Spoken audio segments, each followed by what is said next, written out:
राधे। उस दिन जन्माष्टमी थी। हम 1 बजे बंद करके जा रहे हैं। 5 बजे जैसे ही आते हैं, दोनों ताले तोड़े हुए बाहर नीचे पड़े हुए मिलते हैं। ये जो ग्रिल है ये बंद होती है और अंदर जैसे ही आते हैं ये औजार पड़े हुए दिखते हैं, तो हम समझ जाते हैं कि कोई ना कोई कांड हो गया। तो जैसे ही हम अंदर देखते हैं तो कुछ मूर्तियाँ जो हैं उनके आभूषण नहीं थे, उन्होंने निकाल लिए हैं। जो नकदी वहाँ पे पड़ी हुई थी 1600-1700 रुपया, वो ले गए। और साथ में माता जी सीता माता की नथ ले गए हैं। और जो इधर दुर्गा माता के हैं जहाँ इनकी नथ और टिक्का ले गए। तो पुलिस ने मामला जो है अभी तक गिरफ्तारी नहीं हुई कोई? पुलिस ने अभी तक कुछ नहीं किया है। उन्होंने SHO साहब को हमने FRI वगैरह जो भी है, जो हमारे प्रधान साहब हैं वो गए थे हमारे साथ, तो उन्होंने वहाँ करवाई है, ऐसी बात नहीं। लेकिन उन्होंने कहा SHO साहब ने कि मेरे को 4-5 दिन ही हुए इंचार्ज यहाँ लिए हुए, मैं 2-4 दिन में आपका मसला हल कर दूँगा। लेकिन आज 4-5 दिन हो गए, 4 दिन हो गए, आज तक कोई मसला नहीं। मेरे को फ़ोन वहाँ से कोई नहीं आया कि भाई कोई मसला हल हो गया या ये है, आप आओ पहचानो। राधे राधे। उस दिन जन्माष्टमी थी। हम 1 बजे बंद करके जा रहे हैं। 5 बजे जैसे ही आते हैं, दोनों ताले तोड़े हुए बाहर नीचे पड़े हुए मिलते हैं।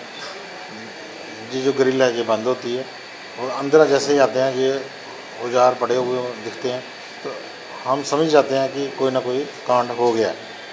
तो जैसे ही हम अंदर देखते हैं तो कुछ मूर्तियाँ जो हैं उनके आभूषण नहीं थे, उन्होंने निकाल लिए हैं। जो नकदी वहाँ पे पड़ी हुई थी 1600-1700 रुपया, वो ले गए। और साथ में माता जी सीता माता की नथ ले गए हैं। और जो इधर दुर्गा माता के हैं जहाँ इनकी नथ और टिक्का ले गए। तो पुलिस ने मामला जो है अभी तक गिरफ्तारी नहीं हुई कोई? पुलिस ने अभी तक कुछ नहीं किया है। उन्होंने SHO साहब को हमने FRI वगैरह जो भी है, जो हमारे प्रधान साहब हैं वो गए थे हमारे साथ, तो उन्होंने वहाँ करवाई है, ऐसी बात नहीं। लेकिन उन्होंने कहा SHO साहब ने कि मेरे को 4-5 दिन ही हुए इंचार्ज यहाँ लिए हुए, मैं 2-4 दिन में आपका मसला हल कर दूँगा। लेकिन आज 4-5 दिन हो गए, 4 दिन हो गए, आज तक कोई मसला नहीं। मेरे को फ़ोन वहाँ से कोई नहीं आया कि भाई कोई मसला हल हो गया या ये है, आप आओ पहचानो।